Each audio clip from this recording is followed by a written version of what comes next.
أعوذ بالله من الشيطان الرجيم. بسم الله الرحمن الرحيم. سيقول السفهاء من الناس ما ولاهم عن قبلتهم التي كانوا عليها قل لله المشرق والمغرب يهدي من يشاء إلى صراط مستقيم. وكذلك جعلناكم أمة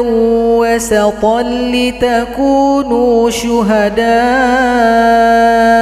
على الناس ويكون الرسول عليكم شهيدا. وما جعلنا القبلة التي كنت عليها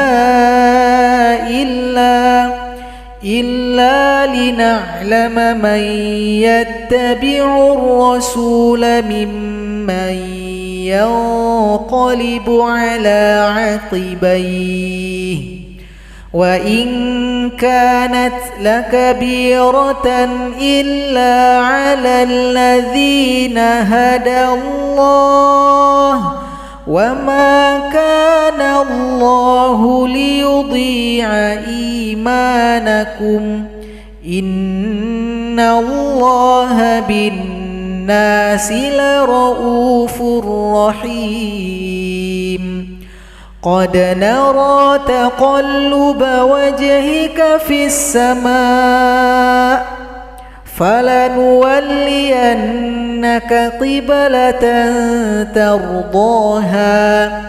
فول وجهك شطر المسجد الحرام وحيث ما كنتم فولوا وجوهكم شطره.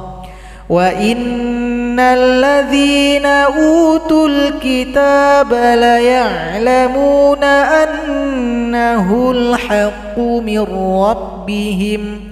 وما الله بغافل عما يعملون.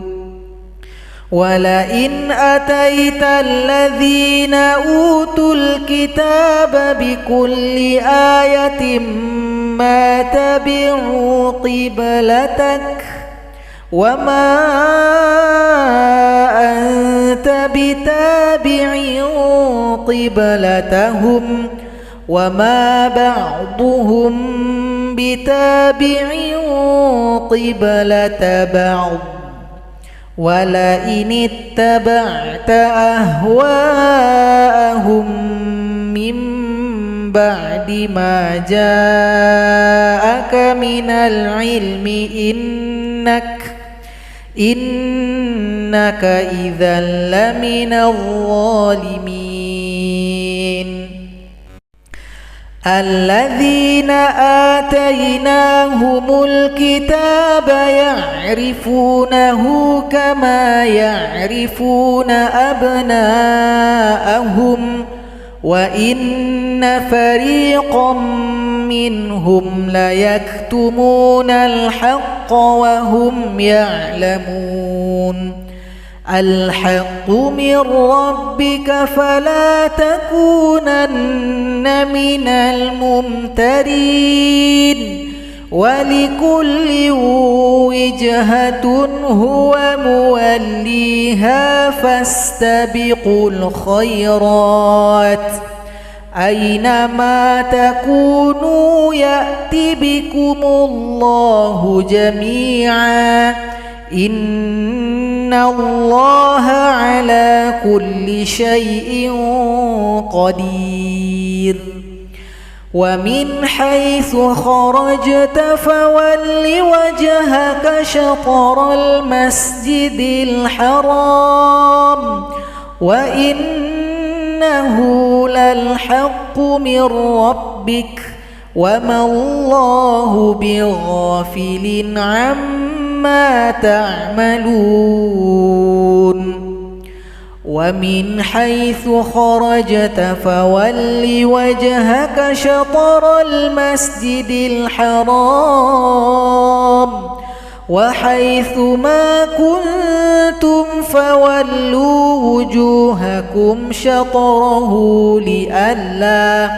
لئلا يكون للناس عليكم حجة إلا الذين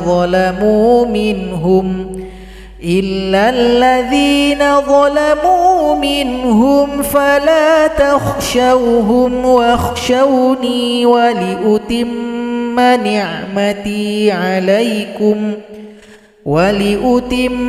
نعمتي عليكم ولعلكم تهتدون كما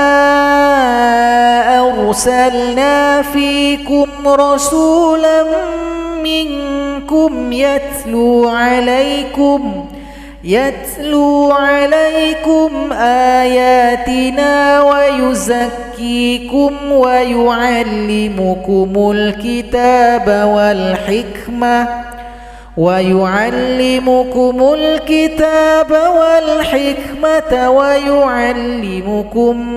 ما لم تكونوا تعلمون فاذكروني أذكركم واشكروا لي ولا تكفرون يا أيها الذين آمنوا استعينوا بالصبر والصلاة إن الله مع الصابرين ولا تقولوا لمن يقتل في سبيل الله أموات بل أحياء ولكن لا تشعرون ولنبلونكم بشيء من الخوف والجوع ونقص من الأموال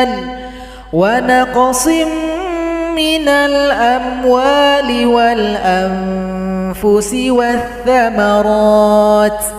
وبشر الصابرين الذين إذا أصابتهم مصيبة قالوا إنا لله وإنا إليه راجعون أولئك عليهم صلوات من ربهم ورحمة وأولئك هم المهتدون إن الصفا والمروة من شعائر الله فمن حج البيت أو اعتمر فلا جناح عليه أن يطوف بهما ومن تطوع خيرا فإن الله شاكر عليم إن الذين يكتمون ما أنزلنا من البينات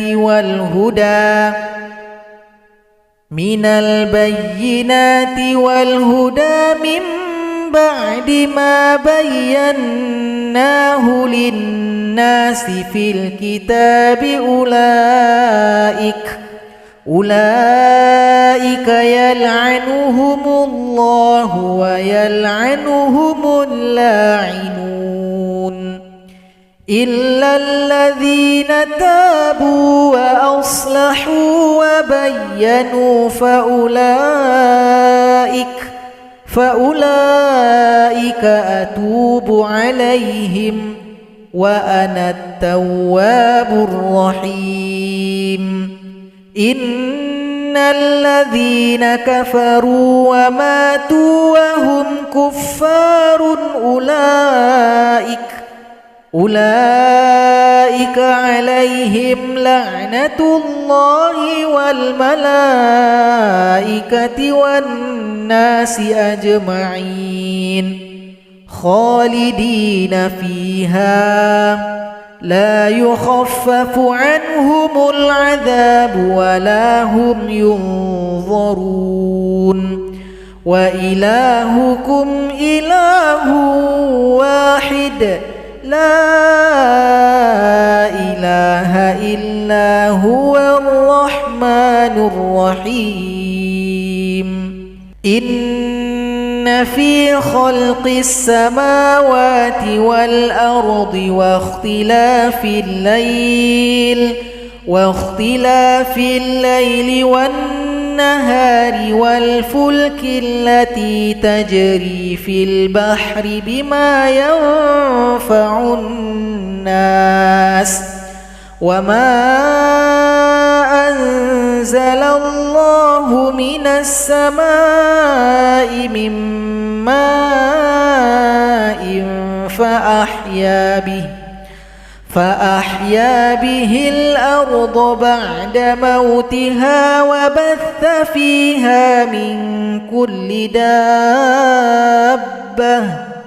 وتصريف الرياح والسحاب المسخر بين السماء والأرض لآيات لقوم يعقلون ومن الناس من يتخذ من دون الله أندادا يحبونهم كحب الله ومن الناس من يتخذ من دون الله أندادا يحبونهم كحب الله والذين آمنوا أشد حبا لله ولو يرى الذين ظلموا إذ يرون العذاب أن القوة لله جميعا وأن الله شديد العذاب إذ تبرأ الذين اتبعوا من الذين اتبعوا ورأوا العذاب وتقطعت بهم الأسباب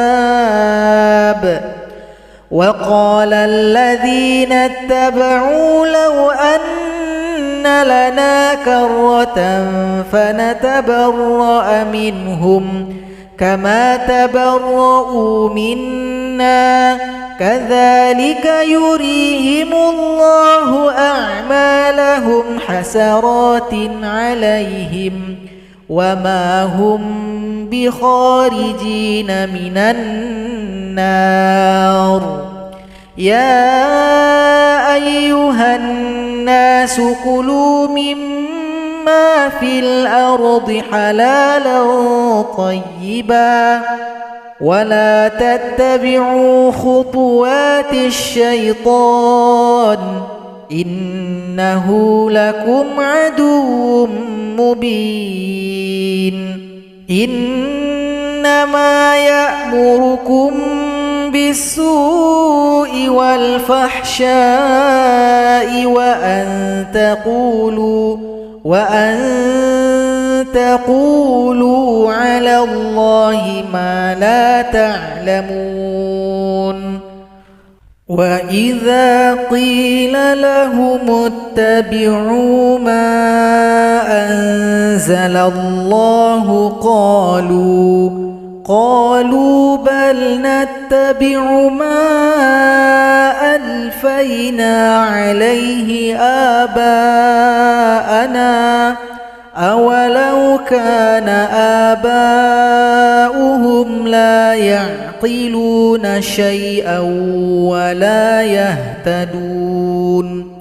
ومثل الذين كفروا كمثل الذي ينعق بما لا يسمع إلا دعاء ونداء صم بكم عمي فهم لا يعقلون يا أيها الذين آمنوا كلوا من طيبات ما رزقناكم واشكروا لله إن كنتم إياه تعبدون إنما حرم عليكم الميتة والدم ولحم الخنزير وما أهل به لغير الله فمن اضطر غير باغ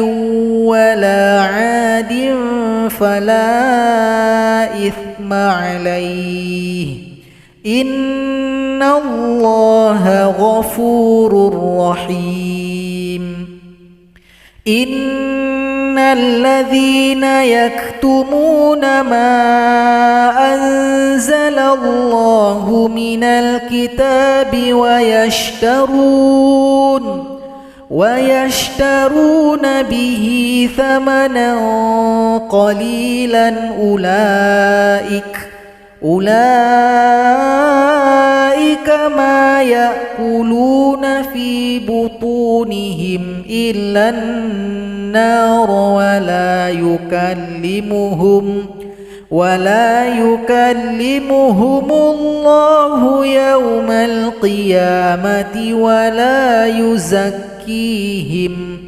ولهم عذاب أليم أولئك الذين اشتروا الضلالة بالهدى والعذاب بالمغفرة فما أصبرهم على النار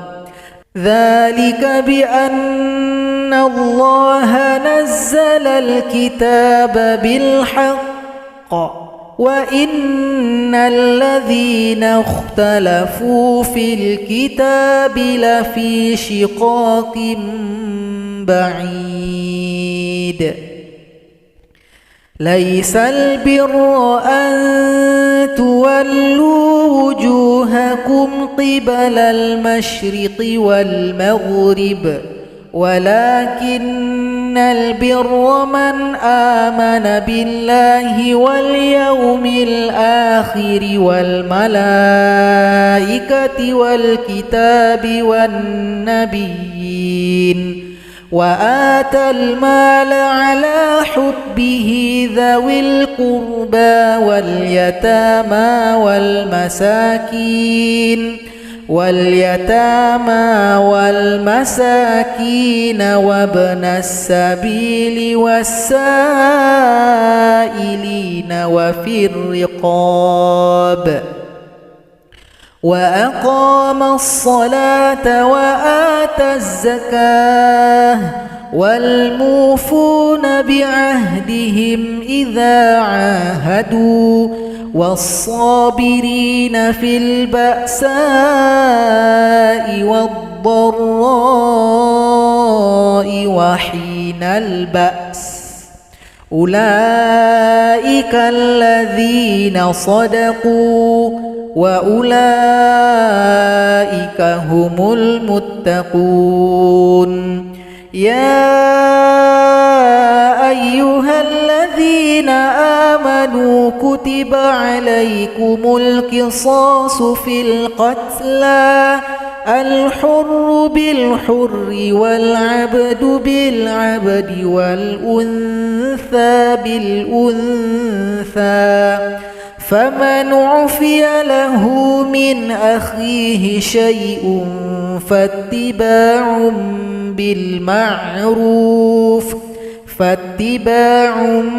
بالمعروف وأداء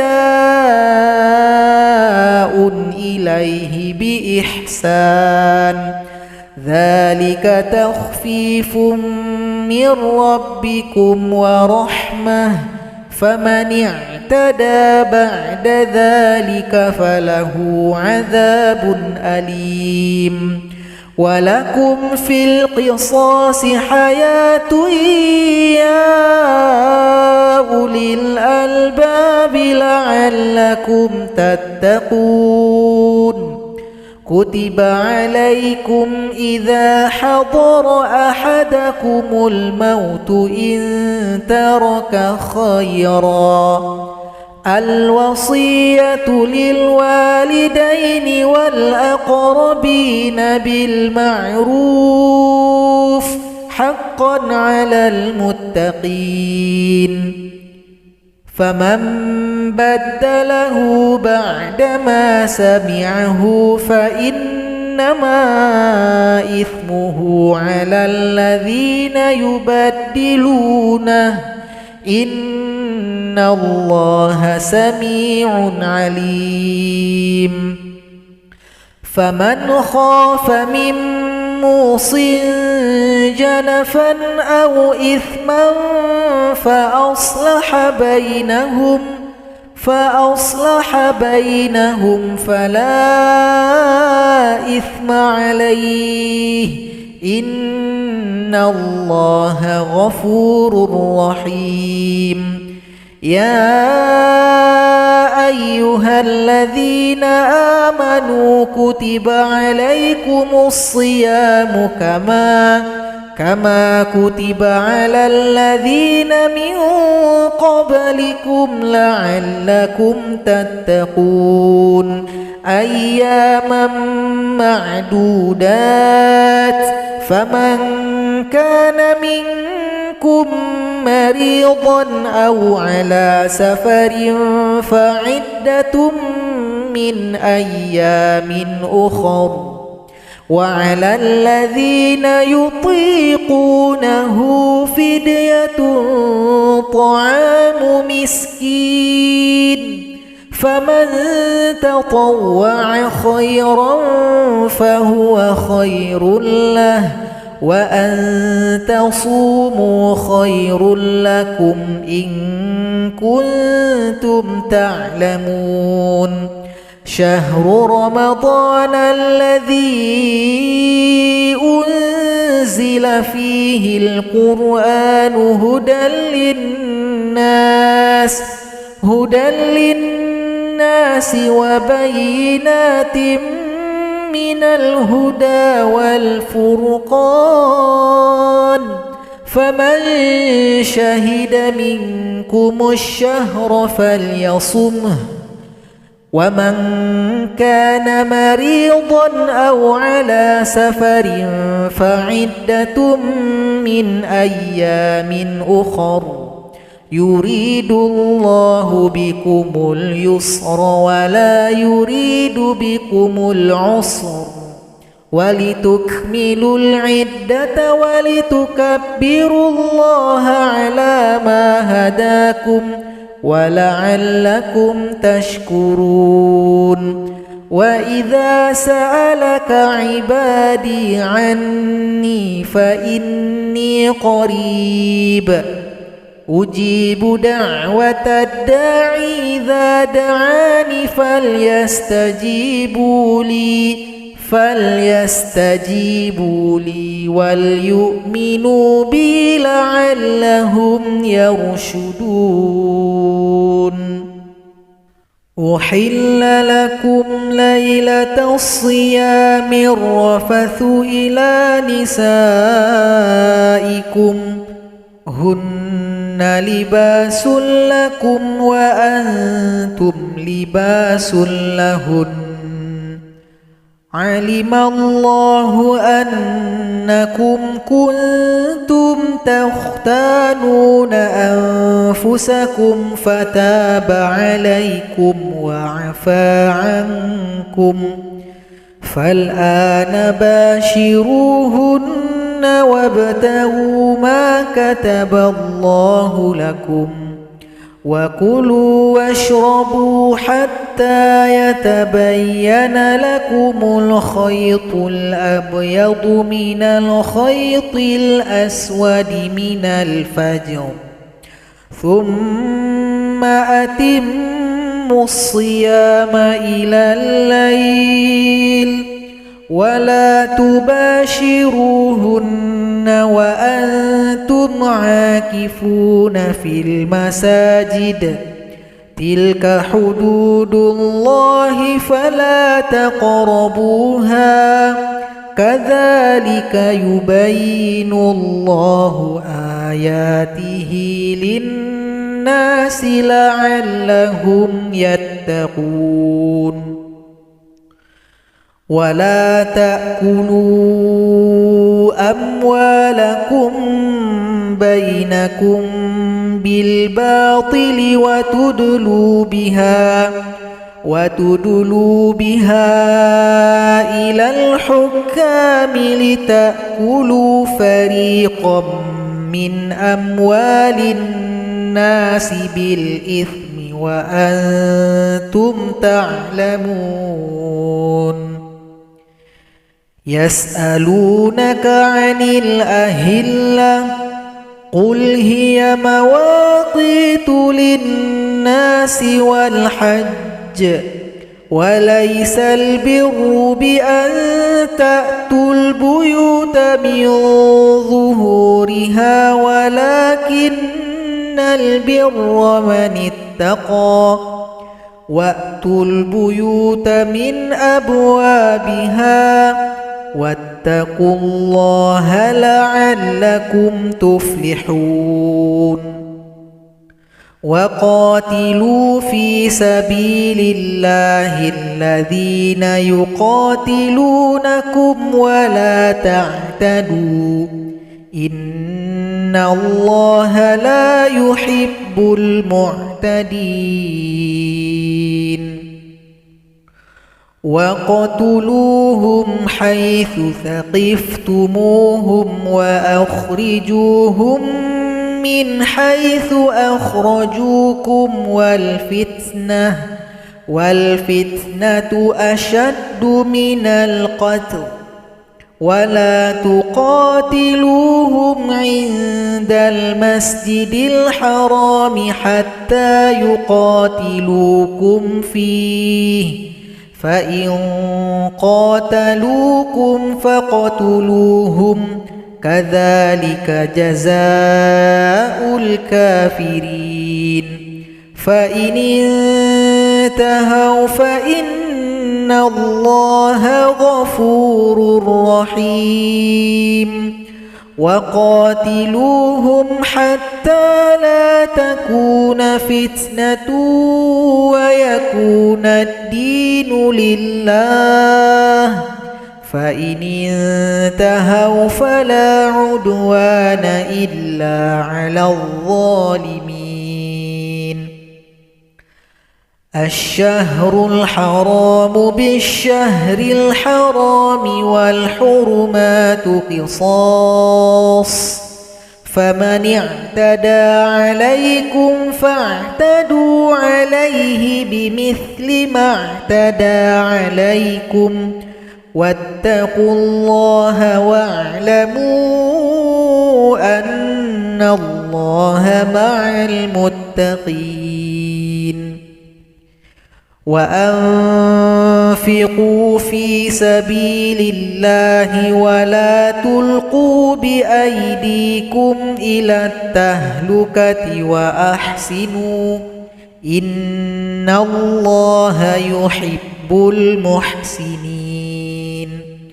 وأتموا الحج والعمرة لله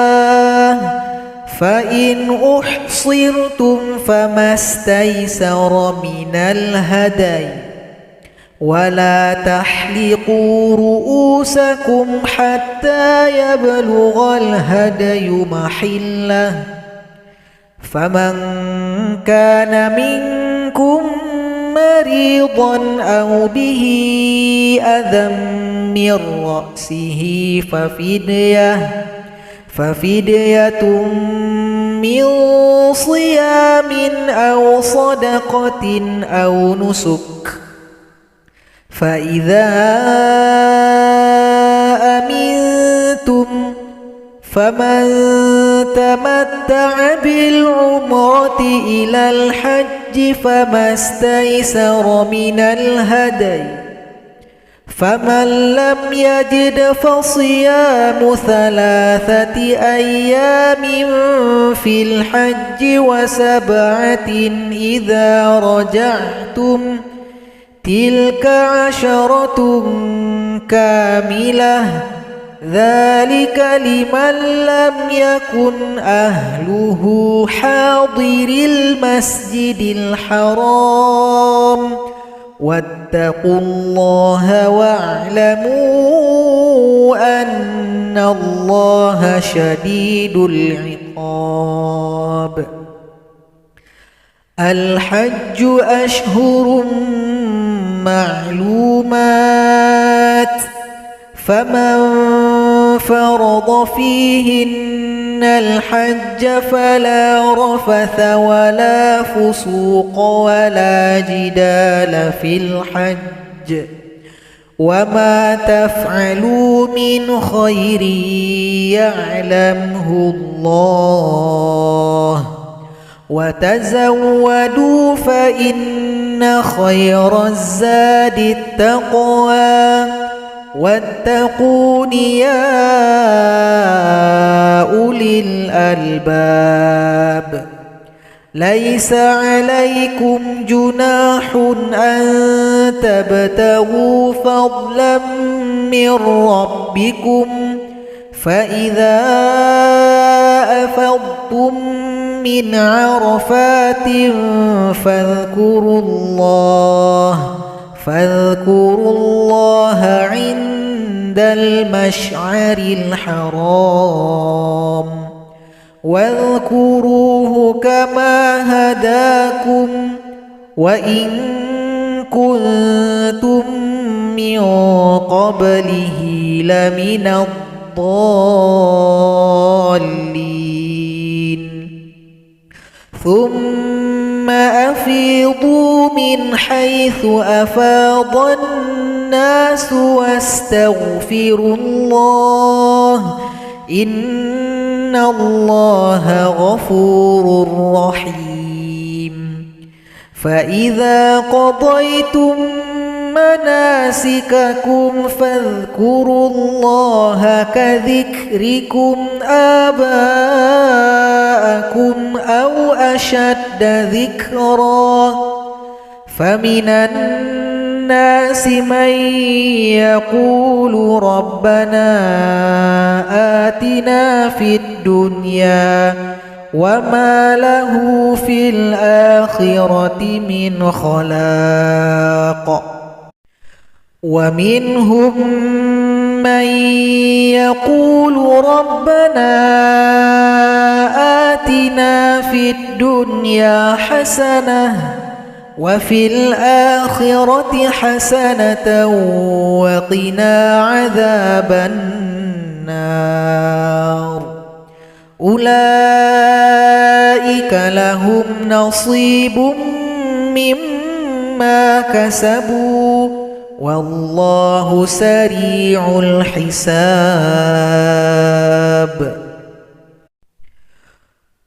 واذكروا الله في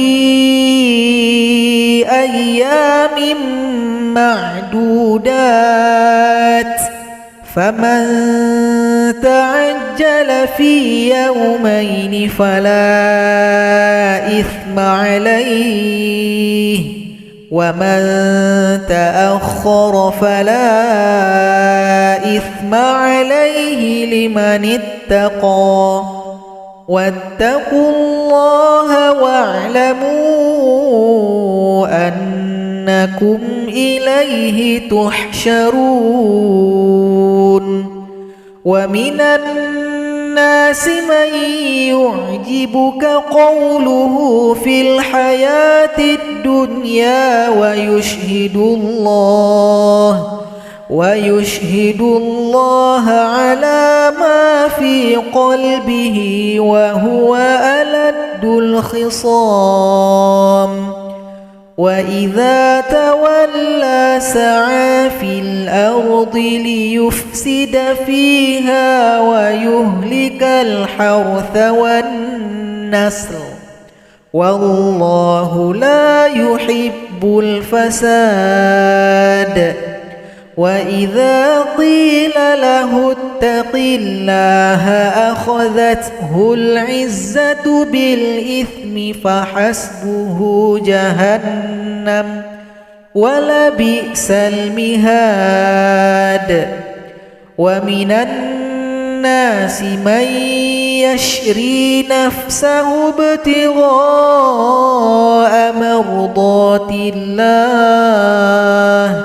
والله رؤوف بالعباد يا أيها الذين آمنوا ادخلوا في السلم كافة ولا تتبعوا خطوات الشيطان إنه لكم عدو مبين فإن زللتم من بعد ما جاءتكم البينات فاعلموا أن الله عزيز حكيم هل ينظرون إلا أن يأتيهم الله في ظلل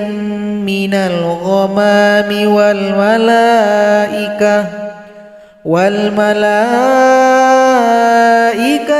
وقضي الأمر وإلى الله ترجع الأمور سل بني إسرائيل كم آتيناهم من آية بينة ومن يبدل نعمة الله من بعد ما جاءته فإن الله شديد العقاب زين للذين كفروا الحياة الدنيا ويسخرون من الذين آمنوا والذين اتقوا فوقهم يوم القيامة والله يرزق من يشاء بغير حساب كان الناس أمة واحدة فبعث الله النبيين مبشرين ومنذرين وأنزل معهم الكتاب بالحق ليحكم بين الناس فيما اختلفوا فيه وما اختلف فيه إلا الذين أوتوه من بعد ما جاءتهم البينات بغيا بينهم فهدى الله الذين آمنوا لما اختلفوا فيه من الحق بإذنه والله يهدي من يشاء إلى صراط مستقيم أم حسبتم أن تدخلوا الجنة ولما يأتكم مثل الذين خلوا من قبلكم مستهم البأساء والضراء وزلزلوا حتى يقول الرسول والذين آمنوا معه متى نصر الله ألا إن نصر الله قريب يسألونك ماذا ينفقون قل ما أنفقتم من خير فللوالدين والأقربين واليتامى والمساكين وابن السبيل وما تفعلوا من خير فإن الله به عليم كتب عليكم القتال وهو كره لكم وعسى أن تكرهوا شيئا وهو خير لكم وعسى أن تحبوا شيئا وهو شر لكم والله يعلم وأنتم لا تعلمون يسألونك عن الشهر الحرام قتال فيه قل قتال فيه كبير وصد عن سبيل الله وكفر به والمسجد الحرام وإخراج أهله منه أكبر عند الله والفتنة أكبر من القتل ولا يزالون يقاتلونكم حتى يردوكم عن دينكم إن استطاعوا ومن يرتدد منكم عن دينه فيمت وهو كافر فأولئك حبطت أعمالهم في الدنيا والآخرة وأولئك أصحاب النار هم فيها خالدون إن الذين آمنوا والذين هاجروا وجاهدوا في سبيل الله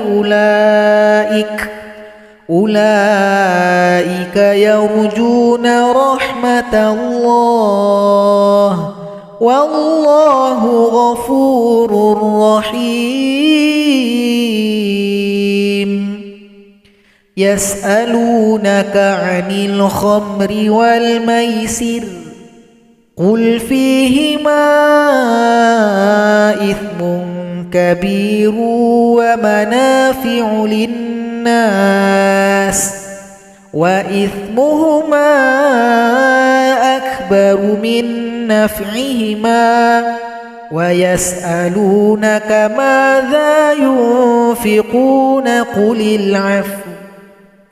كذلك يبين الله لكم الآيات لعلكم تتفكرون في الدنيا والآخرة ويسألونك عن اليتامى قل إصلاح لهم خير وإن تخالطوهم فإخوانكم والله يعلم المفسد من المصلح ولو شاء الله الله لأعنتكم إن الله عزيز حكيم ولا تنكحوا المشركات حتى يؤمن ولأمة مؤمنة خير من مشركة ولو أعجبتكم ولا تنكحوا المشركين حتى يؤمنوا ولعبد مؤمن خير من مشرك ولو أعجبكم أولئك يدعون إلى النار والله يدعو إلى الجنة والمغفرة بإذنه ويبين آياته للناس لعلهم يتذكرون ويسألونك عن المحيض قل هو أذى فاعتزلوا النساء في المحيض ولا تقربوهن حتى يطهرن فإذا تطهرن فأتوهن من حيث أمركم الله إن الله يحب التوابين ويحب المتطهرين نساؤكم حرث لكم فأتوا حرثكم أنى شئتم وقدموا لأنفسكم واتقوا الله واعلموا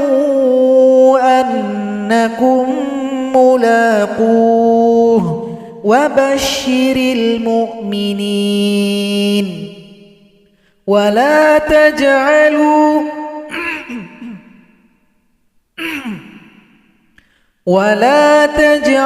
الله عرضة لأيمانكم أن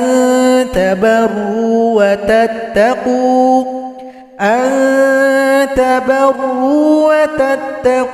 وتصلحوا بين الناس والله سميع عليم لا يؤاخذكم الله باللغو في أيمانكم ولكن يؤاخذكم بما كسبت قلوبكم والله غفور حليم للذين يؤلون من نسائهم تربص 4 أشهر فإن فاءوا فإن الله غفور رحيم وإن عزموا الطلاق فإن الله سميع عليم والمطلقات يتربصن بأنفسهن 3 قروء ولا يحل لهن أن يكتمن ما خلق الله في أرحامهن إن كن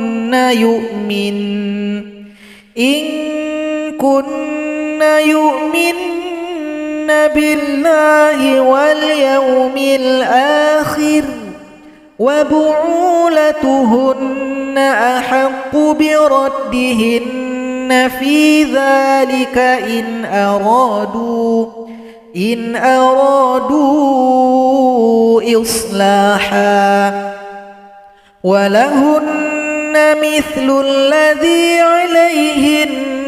بالمعروف وللرجال عليهن درجة والله عزيز حكيم الطلاق مرتان فإمساك بمعروف أو تسريح بإحسان ولا يحل لكم أن تأخذوا مما آتيتموهن شيئا إلا أن يخافا ألا يقيما حدود الله فإن خفتم ألا يقيما حدود الله فلا جناح عليهما فيما افتدت به تلك حدود الله فلا تعتدوها ومن يتعد حدود الله فأولئك هم الظالمون فإن طلقها فلا تحل له من بعد حتى تنكح زوجا غيره فإن طلقها فلا جناح عليهما أن يتراجعا إن ظنا أن يقيما حدود الله وتلك حدود الله يبينها لقوم يعلمون وإذا طلقتم النساء فبلغن أجلهن فأمسكوهن بمعروف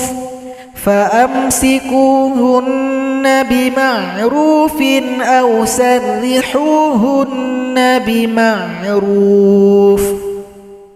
ولا تمسكوهن ضرارا لتعتدوا ومن يفعل ذلك فقد ظلم نفسه ولا تتخذوا آيات الله هزوا واذكروا نعمة الله عليكم وما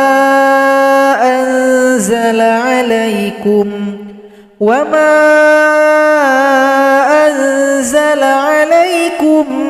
من الكتاب والحكمة يعظكم به واتقوا الله واعلموا أن الله بكل شيء عليم وإذا طلقتم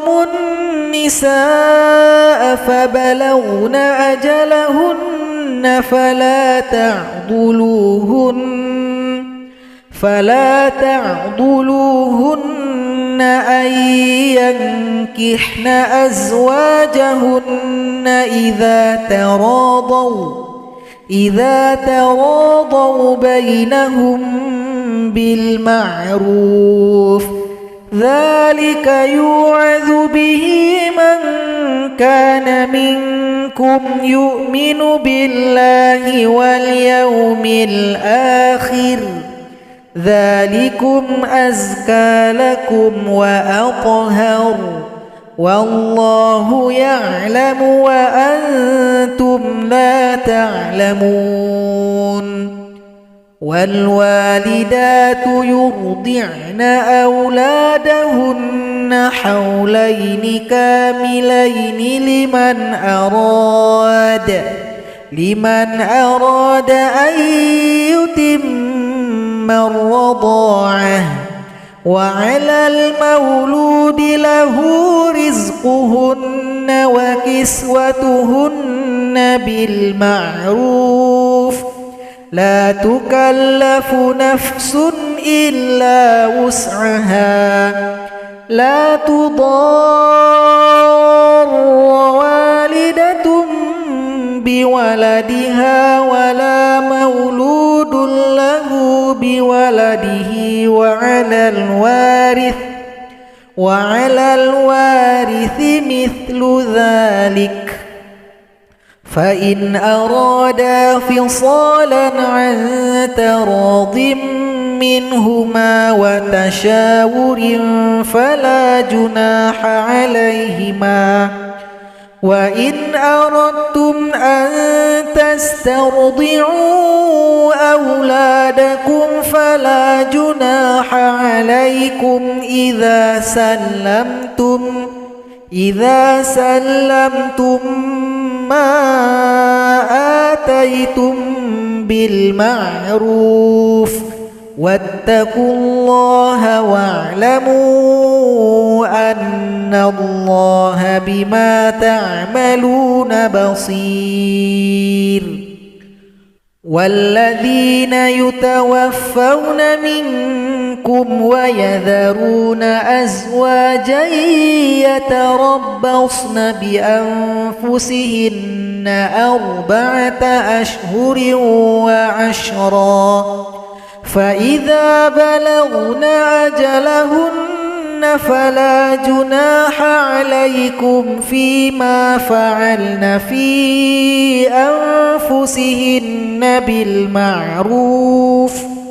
والله بما تعملون خبير ولا جناح عليكم فيما عرضتم به من خطبة النساء أو أكننتم في أنفسكم علم الله أنكم ستذكرونهن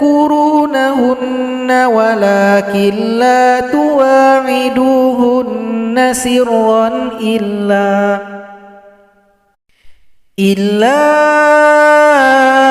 أن تقولوا قولا معروفا ولا تعزموا عقدة النكاح حتى يبلغ الكتاب أجله واعلموا أن الله يعلم ما في أنفسكم فاحذروه واعلموا أن الله غفور حليم لا جناح عليكم إن طلقتم النساء ما لم تمسوهن أو تفرضوا لهن فريضة ومتعوهن على الموسع قدره وعلى المقتر قدره متاعا بالمعروف حقا على المحسنين وإن طلقتموهن من قبل أن تمسوهن وقد فرضتم لهن فريضة فنصف ما فرضتم إلا أن يعفون أو يعفو الذي بيده عقدة النكاح وأن تعفوا أقرب للتقوى ولا تنسوا الفضل بينكم إن الله بما تعملون بصير حافظوا على الصلوات والصلاة الوسطى وقوموا لله قانتين فإن خفتم فرجالا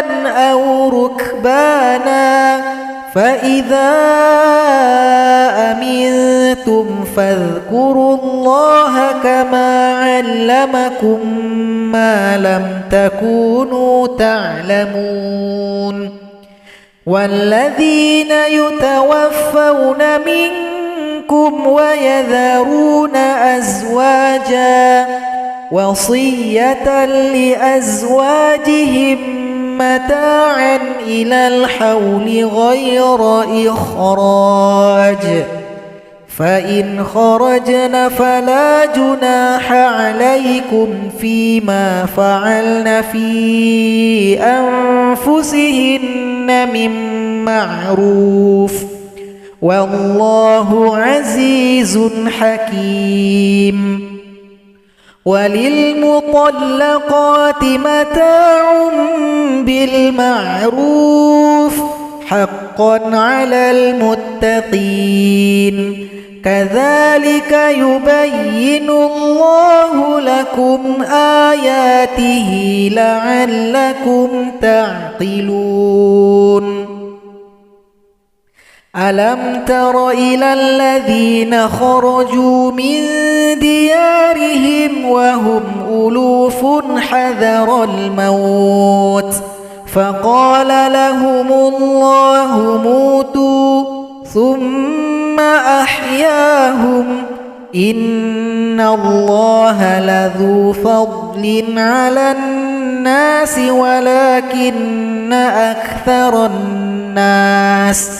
ولكن أكثر الناس لا يشكرون وقاتلوا في سبيل الله واعلموا أن الله سميع عليم من ذا الذي يقرض الله قرضا حسنا فيضاعفه له أضعافا كثيرة والله يقبض ويبسط وإليه ترجعون ألم تر إلى الملأ من بني إسرائيل من بعد موسى إذ قالوا لنبي له ابعث لنا ملكا نقاتل في سبيل الله قال هل عسيتم إن كتب عليكم القتال ألا تقاتلوا قالوا وما لنا ألا نقاتل في سبيل الله وقد أخرجنا من ديارنا وأبنائنا فلما كتب عليهم القتال تولوا إلا قليلا منهم والله عليم بالظالمين وقال لهم نبيهم إن الله قد بعث لكم طالوت ملكا قالوا أنى يكون له الملك علينا ونحن أحق بالملك منه ولم يؤت سعة من المال قال إن الله اصطفاه عليكم وزاده بسطة في العلم والجسم والله يؤتي ملكه من يشاء والله واسع عليم وقال لهم نبيهم إن آية ملكه أن يأتيكم التابوت فيه سكينة من ربكم وبقية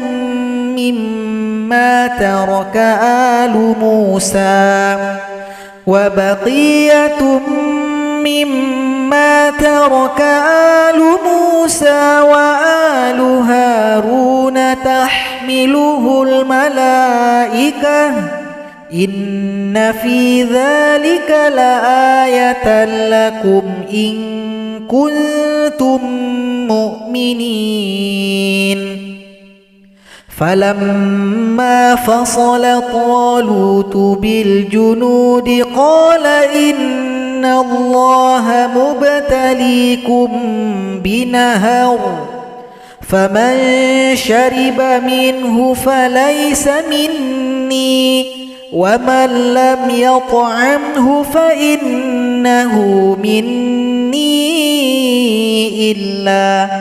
إلا من اغترف غرفة بيده فشربوا منه إلا قليلا منهم فلما جاوزه هو والذين آمنوا معه قالوا لا طاقة لنا اليوم بجالوت وجنوده قال الذين يظنون أنهم ملاقو الله كم من فئة قليلة غلبت فئة كثيرة بإذن الله والله مع الصابرين ولما برزوا لجالوت وجنوده قالوا ربنا أفرغ علينا صبرا وثبت أقدامنا وانصرنا على القوم الكافرين فهزموهم بإذن الله وقتل داود جالوت وآتاه الله الملك والحكمة وعلمه مما يشاء ولولا دفع الله الناس بعضهم ببعض لفسدت الأرض ولكن الله ذو فضل على العالمين تلك